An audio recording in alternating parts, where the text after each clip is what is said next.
அழைக்கிறான் மாதவன். எல்லோருக்கும் வணக்கம். ஸோ இன்றைக்கி நம்ம டிஸ்கஸ் பண்ண போகிற டாபிக் ரொம்ப ஒரு முக்கியமான ஒரு டாப்பிக்கு. உங்களோட வாழ்க்கை முன்னேறணும் அப்படின்னா இந்த ஒரு வீடியோவை முழுமையாக பாருங்கள். எதுக்கும் நம்ம டைம் ஸ்பெண்ட் பண்ணுறோம். ஸோ இந்த வீடியோ முழுமையாக பார்க்குறதுனால நம்மளோட வாழ்க்கையில் இருக்கக்கூடிய நேரங்கள் எதுவுமே வீணாக போகிறது கிடையாது. ஏன்னா நீங்கள் காலையில் எழுந்திரிக்காமல் இருக்கிறீங்க அப்படின்னா, லேட்டாக எழக்கூடிய ஒரு பர்சனாக இருந்தீங்க அப்படின்னா, அதை இன்றைக்கே தயவு செஞ்சு மாற்றிக்கிறதுக்கு முயற்சி பண்ணுங்கள். ஏன்னா காலை நேரத்தில் நீங்கள் எழுந்திரிக்கலை அப்படின்னா என்ன மாதிரியான விஷயங்கள்லாம் மிஸ் பண்ணுறீங்கன்றதை நீங்கள் நல்லா கவனிச்சு பாருங்கள். நீங்கள் காலையில் நீங்கள் லேட்டாக எழுந்திரிக்கிறதுனால உங்களோட மனம் எப்படி செயல்பட ஆரம்பிக்கும் அப்படின்னா, எல்லாத்தையுமே ஒரு வேகப்படுத்த ஆரம்பிக்கும். ஏன்னா இப்போ நீங்கள் ஒரு காலையில் ஒரு 5 மணிக்கு எழுதுறீங்க, இல்லை ஒரு 4 மணிக்கு எழுந்திருக்கிறீங்க அப்படின்னா, அப்போ உங்களோட மைண்ட் இருக்கக்கூடிய ஸ்டேட்டும், நீங்கள் இதுவே ஒரு 8 மணிக்கு 9 மணிக்கு எழுந்திருக்கிறீங்க அப்படின்னா, அப்போது உங்களோட மைண்ட் இருக்கக்கூடிய ஸ்டேட்டும் டோட்டலி டிஃப்ரெண்ட்டு. நீங்கள் சொல்லலாம், காலை நேரத்தில் எழுந்தால் தான் சாதிக்க முடியுமா? ஏன் கொஞ்சம் ஒரு 9 மணிக்கு 10 மணிக்கு எழுந்தால் சாதிக்க முடியாதா? அதுக்கப்புறம் நான் ஓடிக்கிறேனே அப்படின்னு சொன்னீங்கன்னா, காலை நேரத்தில் இருக்கக்கூடிய ஒரு விஷயம்ன்றது டோட்டலி டிஃப்ரெண்ட்டில். இப்போ நான் கேஸ் அடுப்பில் தான் வச்சு சமைக்கணுமா? ஏன் நான் என்னால் அடுப்பில் செய்ய முடியாதா அப்படின்னு கேட்டிங்கன்னா, பண்ண முடியாதுன்றதுலாம் கிடையாது. பட் கேஸ் அடுப்புலாம் நீங்கள் 10 வருஷம் நீங்கள் பாட்டுக்கு போகலாம். ஒரு நீங்கள் விறகு அடுப்பு நீங்கள் வச்சு பண்ணுறீங்க அப்படின்னா, அதுக்கு பக்கத்துலேயே நீங்கள் இருக்கணும். ஸோ அதுக்கு பெரிய டைம் எடுக்கும். அதை பக்கத்தில் ஊதிக்கிட்டே இருக்கணும், நெருப்பு அணையாமல் பார்த்துக்கிறதுக்கு. ஸோ இந்த மாதிரி பண்ண முடியாதா அப்படின்னா பண்ண முடியும். ஆனால் இதை விட இதில் பெரிய ஒரு பெனிஃபிட் இருக்குது அப்படின்னு சொல்கிறேன். அப்போ காலை நேரத்தில் நீங்கள் எழுந்திருக்கும் போது பெரிய பெரிய மாற்றங்கள் உங்களோட வாழ்க்கையில் மாறுது. இப்போ நீங்கள் இதே லேட்டாக எழுந்தீங்கன்னா அந்த விஷயம் எல்லாத்தையுமே நீங்கள் மிஸ் பண்ணுறீங்கன்னு அர்த்தம். நீங்கள் நல்லா கவனிச்சு பாருங்கள். ஏன்னா என்னோடய வாழ்க்கையில் நான் எல்லாமே எப்போ நான் அந்த காலை நேரத்தில் எழுந்திருக்கிறேனோ அப்போ எனக்கு ரொம்ப பெரிய லெவலில் நடந்திருக்குது. நான் காலை நேரத்தில் நான் வீடியோ போட்டிருக்கிறேனோ அந்த வீடியோஸ் எல்லாமே எனக்கு பெரிய லெவலில் போயிருக்கு. அந்த வீடியோவை நான் காலையில் ஷூட் பண்ணியிருந்தேன்னா என்னோடய பேச்சு டோட்டலாக டிஃப்ரெண்ட்டாக மாறுது. அப்போ காலை நேரத்தில் எழுந்திருக்கும் போது என்னோடய மனம் வேறு மாதிரி செயல்படுதுன்றதை நம்ம புரிஞ்சுக்கணும். அப்போ வேறு மாதிரி செயல்படுது அப்படின்றத டிவைன் கனெக்ட் கூட சொல்கிறேன். டிவைன் கூட நம்ம கனெக்டாக இருக்கிறோம். அப்போ அந்த டைமில் வரக்கூடிய பேச்சு டோட்டலி டிஃப்ரெண்ட்டாக இருக்குது. மற்ற நேரங்களில் வரக்கூடியது நம்மகிட்டேருந்து வரக்கூடிய ஒரு வார்த்தையாக இருக்குது. இந்த இடத்துல நீங்கள் நல்லா கவனிச்சிக்க வேண்டியது என்னென்னா, காலையில் எழுந்திருக்கும் போது அந்த இயற்கையுடன் நீங்கள் கனெக்ட் ஆகும்போது, அந்த டிவைனுடன் நீங்கள் கனெக்ட் ஆகும்போது உங்களுக்கு வரக்கூடிய எண்ணங்களே மாறுது. அப்போ நீங்கள் லேட்டாக எழுந்திருக்கும் போது என்ன ஆகுது? நீங்கள் எல்லாமே அறக்க பறக்க செய்ய ஆரம்பிக்கிறீங்க, ரொம்ப வேகமாக செய்ய ஆரம்பிக்கிறீங்க அப்படின்னும் போது, வேகம் இருக்கக்கூடிய இடத்துல உங்களால் ஒரு விஷயத்தை சாதிக்க முடியாது. நீங்கள் நல்லா கவனிச்சு பாருங்கள். ஒரு மனம் ஒரு விஷயத்தை ஓகே இதை முடிச்சுட்டு இதை பண்ணணும், இதை முடிச்சுட்டு இதை பண்ணணும், இதை முடிச்சுட்டு இதை பண்ணணும் அப்படின்ட்டு நீங்கள் செயல்பட்டீங்கன்னா உங்களால் கண்டிப்பாக சாதிக்க முடியாது. இப்போ இதுவே ஒரு மாதிரி காமாக இந்த ஒரு விஷயத்தை முடிச்சுட்டு நான் அந்த ஒரு விஷயத்தை முடிக்கிறேன் அப்படின்னு பொறுமையாக மனம் செயல்பட்டால் நீங்கள் இதில் ஈஸியாக கன்சிஸ்டண்ட்டாக இருந்து ரொம்ப ஃபோக்கஸ்டாக இருந்து இந்த ஒரு விஷயத்தை உங்களால் கம்ப்ளீட் பண்ண முடியும். இப்போ இதுவே நீங்கள் அதில் ஃபோக்கஸ்டாக இருக்க முடியல அப்படின்னு சொல்கிறதுக்கான காரணம் என்னென்னா, மனம் வேகமாக செயல்படுது. அப்போ நீங்கள் காலையில் சீக்கிரமாக எழுந்திருக்கக்கூடிய பழக்கத்தை ஏற்படுத்திக்கிட்டிங்கன்னா மனம் கொஞ்சம் பொறுமையாக செயல்பட ஆரம்பிக்கும். இது ஏன் பொறுமையாக செயல்பட ஆரம்பிக்கும்னு சொல்கிறேன்னா, காலையில் ஓடக்கூடிய மூச்சோட அளவே டிஃப்ரெண்ட்டு, அதோட பேட்டர்னே டிஃப்ரெண்ட்டு. இதுவே நீங்கள் ஒரு 8 மணிக்கு 9 மணிக்கு எழுந்திருக்கிறீங்க அப்படின்னா அதோட மூச்சோட பேட்டர்ன் டோட்டலி டிஃப்ரெண்ட்டு.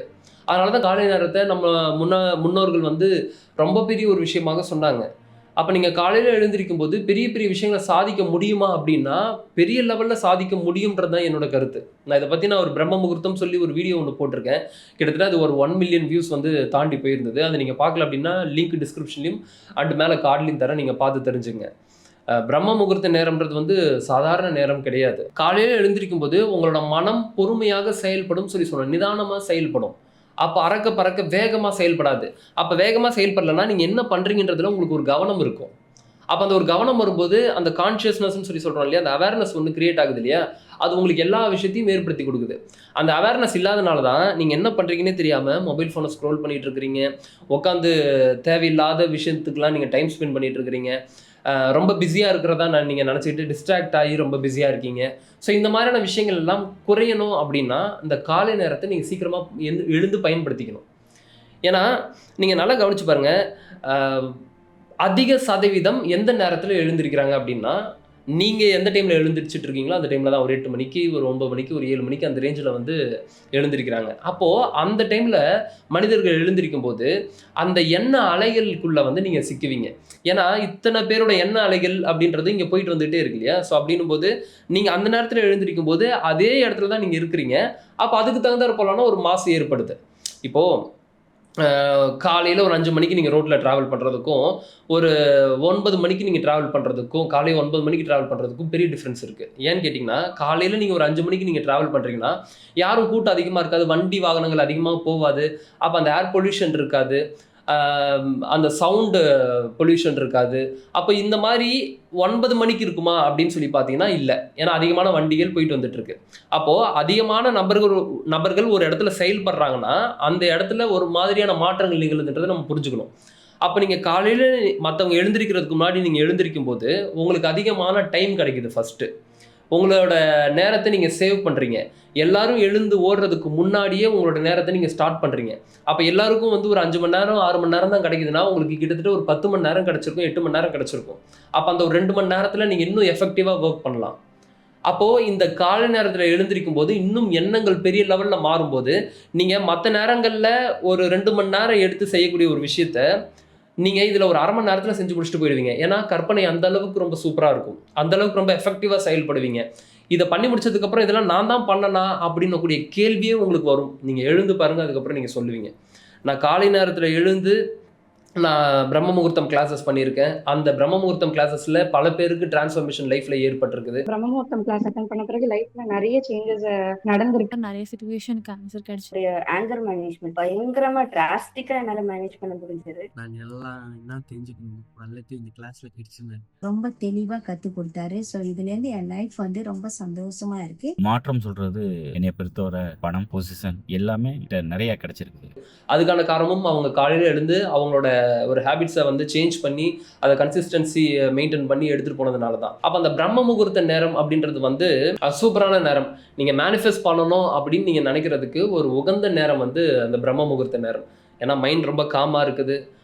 இங்கே இயற்கையில் இருக்கக்கூடிய இந்த யூனிவர்ஸில் இருக்கக்கூடிய வைப்ரேஷன் டோட்டலி டிஃப்ரெண்ட்டாக இருக்குது, நம்மளோட வைப்ரேஷனுமே டோட்டலி டிஃப்ரெண்ட்டாக இருக்குது. அப்போ நம்ம கேட்கும்போது ஈஸியாக ஒரு விஷயத்தை வந்து அடைஞ்சிட முடியும். அதுவும் வந்து இந்த ஸ்பிரிச்சுவல் ப்ராக்டிஸ்க்கு அந்த பிரம்ம முகூர்த்த நேரம்ன்றது வந்து ரொம்ப ஒரு உகந்த நேரமாக சொல்லப்படுது. அதனால தான் நானும் இப்போ உங்களுக்கு சொன்னேன், பிரம்ம முகூர்த்தத்தில் நான் கிளாஸ் எடுக்கிறேன் அப்படின்னு சொல்லி. அப்போது இந்த மாதிரியான மாற்றங்களும் உங்களோட லைஃப்பில் நீங்கள் கொண்டு வந்து பாருங்கள். என்ன மாதிரியான விஷயங்களெல்லாம் நீங்கள் அச்சீவ் பண்ணுறீங்கன்றதை அதுக்கப்புறம் கமெண்ட் செக்ஷனில் வந்து கமெண்ட் பண்ணுங்கள். லேட்டாக எழுந்திருக்கிறதுக்கான சில காரணங்கள் என்ன அப்படின்னா, நைட்டில் நீங்கள் போய் லேட்டாக படுக்கிறது ஒரு பெரிய மெயினான ஒரு ரீசன். அப்போது இந்த நைட்டில் லேட்டாக படுக்கும்போது உங்கள் மைண்டு எதுக்கு பழக ஆரம்பிக்குதுன்னா, லேட்டாக படுத்து லேட்டாக எழுந்திருக்கிறதுக்கு பழக ஆரம்பிக்குது. ஏன்னா சப்கான்ஷியஸ் மைண்டுக்கு நீங்கள் வந்து அந்த ஒரு விஷயத்தை தான் நீங்கள் வந்து ப்ரோக்ராம் பண்ணிகிட்டே இருக்கிறீங்க. அப்போ லேட்டாக படுக்கிறதுனால நீங்கள் உங்களோட ஹெல்த்தை இழக்கிறீங்க. அப்போ ஹெல்த் பாதிக்கப்படும் போது காலையில் சீக்கிரமாக எழுந்திருக்கிறதுக்கு தோணாது. தூக்கம் அந்த நேரத்தில் தான் பெரிய லெவலில் அதிகமாக வரும். ஏன்னா அந்த மாதிரியான நேரத்தில் தூக்கம் வரும்போது நீங்கள் என்ன சொல்லிப்பீங்கன்னா உங்களுக்குள்ளேயே, இல்லை நான் லேட்டாக தானே படுத்தேன், எப்படி என்னால் சீக்கிரமாக எழுந்திருக்க முடியும்னு சொல்லி உங்களுக்குள்ளேயே ஒரு கேள்வி கேட்டுட்டு திரும்பவும் நீங்கள் அலாம் ஆஃப் பண்ணிட்டு படுத்துருவீங்க. அப்புறம் தேவையில்லாமல் நைட்டில் உட்காந்து நீங்கள் மொபைல் ஃபோனை ஸ்க்ரோல் பண்ணிவிட்டு ஸ்க்ரீன் டைம் அதிகமாக நீங்கள் யூஸ் பண்ணிகிட்டே இருக்கிறதுனால காலையில் உங்களால் எழுந்திருக்க முடியாது. அதே மாதிரி வந்து பார்த்தீங்கன்னா நைட்டு லேட்டாக நீங்கள் வந்து இந்த ஸ்க்ரீன்லாம் ஸ்க்ரோல் பண்ணிட்டு படுத்ததுனால உங்களோட திங்கிங்கே டோட்டலாக மாறி இருக்கும், உங்களோட தாட்ஸே டோட்டலாக மாறி இருக்கும். நீங்கள் நைட்டு நீங்கள் அதனால் நிறைய விஷயங்கள் நீங்கள் ஃபேஸ் பண்ணியிருப்பீங்க. நீங்கள் நைட்டு என்ன மாதிரி விஷயங்களை கன்சியூம் பண்ணுறீங்களோ அது உங்களோட வாழ்க்கையில் ரிஃப்ளெக்ட் பண்ண ஆரம்பிக்கும். இப்போ நைட் நீங்கள் ஏதோ ஒரு விஷயத்தை நீங்கள் பார்த்துட்டு படுக்கிறீங்கன்னு வைங்களேன், நைட் அது உங்களுக்கு கனவாக நீங்கள் வந்திருக்கான்னு சொல்லி நீங்கள் கொஞ்சம் யோசிச்சு பாருங்கள். அது அப்புறம் அப்படியே காலையில் ஒரு மாதிரி நெகட்டிவாகவே போக ஆரம்பிக்கும். அப்புறம் அது ஓவர் திங்கிங்குள்ளே போக ஆரம்பிப்பீங்க. அப்புறம் எப்படி செயல்படுவீங்க? அப்போது எந்த இடத்துல நம்ம மாற்ற வேண்டிய அவசியம் இருக்குன்றதை பாருங்கள். காலை நேரத்தில் எழுந்திருக்கணுன்றது முக்கியமான ஒரு விஷயம். அப்போ அதுக்கு நான் என்னென்ன விஷயங்கள்லாம் கடைபிடிக்கணும் அப்படின்றதும் ரொம்ப முக்கியமான ஒரு விஷயம். அப்போ அதனால தான் வந்து நான் இரவு தூங்க போவதற்கு முன்பு செய்ய வேண்டிய விஷயங்கள் அப்படின்னு சொல்லி 6 விஷயத்தை வந்து நான் கொடுத்துருப்பேன். சப்போஸ் நீங்கள் இந்த வீடியோ பார்க்கல அப்படின்னா அதையும் வந்து நான் கமெண்ட் செக்ஷன்லேயும் அண்ட் டிஸ்கிரிப்ஷன்லேயும் வந்து பின் பண்ணுறேன். அண்டு மேலே கார்ட்லேயும் தரேன், நீங்கள் பார்த்து தெரிஞ்சுங்க. அப்போ நைட் நேரத்தையும் மாற்றணும், நம்ம உணவு பழக்க வழக்கங்களை மாற்றணும். இப்போ எல்லாமே நம்ம இங்கே மாற்ற வேண்டிய அவசியம் இருக்குது. சரிங்க, அப்போ நான் காலையில் எழுந்து என்ன பண்ணுறது அப்படின்னு சொல்லி கேட்டிங்கன்னா, காலை பிரம்ம முகூர்த்தத்தில் எழுந்திரிச்சிட்டேங்க, நான் என்ன பண்ணணும்னு எனக்கு தெரில அப்படின்னீங்கன்னா, எழுந்து ஒரு 20 நிமிஷம் மெடிடேட் பண்ணுங்கள், இல்லை ஒரு ½ hour மெடிடேட் பண்ணுங்கள், இல்லை ஒரு 15 மினிட்ஸ் தான் ஸ்டார்ட் வித் அட்லீஸ்ட் ஒரு 5 to 10 மினிட்ஸு. இப்படி நீங்கள் பண்ண ஆரம்பிச்சிங்கன்னா உங்களோட மைண்டு வந்து உங்களோட கண்ட்ரோல்குள்ளே வர்றதை உங்களால் பார்க்க முடியும். அப்போ எது வேணும் எது வேணாம்னு சொல்லி உங்களால் பிரிச்சுக்க முடியும். அப்போ எது வேணும் எது வேணாம்னு சொல்லி பிரிச்சுக்கும் போதே நம்ம கரெக்டாக ஒரு விஷயத்தை நோக்கி நம்ம பயணம் பண்ணுவோம். நிறைய பேரோட ப்ராப்ளமே என்னன்னு சொல்லி பார்த்தீங்கன்னா, இந்த ஒரு விஷயத்தில் பண்ணலாமா, அந்த ஒரு விஷயத்தில் பண்ணலாமா, ஒரே குழப்பமாக இருக்குங்க அப்படின்னு சொல்லி சொல்லுவாங்க. காரணம் என்னன்னா, அதில் அவங்களுக்கு தெளிவில்லாததுக்கான காரணம், அவங்க சரியான விஷயங்களை கையில் எடுக்கலன்னு அர்த்தம். சரியான விஷயங்களை அவங்க வந்து கவனிக்கலன்னு அர்த்தம். அப்போ அந்த அவேர்னஸ் கிரியேட் ஆகும்போது எது எனக்கு உண்டானது அப்படின்றது உங்களால் புரிஞ்சுக்க முடியும். சரி, இது வரைக்கும் நீங்கள் மிஸ் பண்ணிட்டீங்க, இதுக்கப்புறம் மிஸ் பண்ண வேண்டாம் அப்படின்றத இந்த வீடியோவில் நான் வந்து உங்களுக்கு பதிவு பண்ணணும்னு விருப்பப்படுறேன். இதுக்கப்புறம் இந்த வீடியோக்கு கீழே ஒரு நாளும் டே 1, டே 2, டே 3 அப்படின்னு சொல்லி கமெண்ட் செக்ஷனை பின் பண்ணிகிட்டே வரேன்.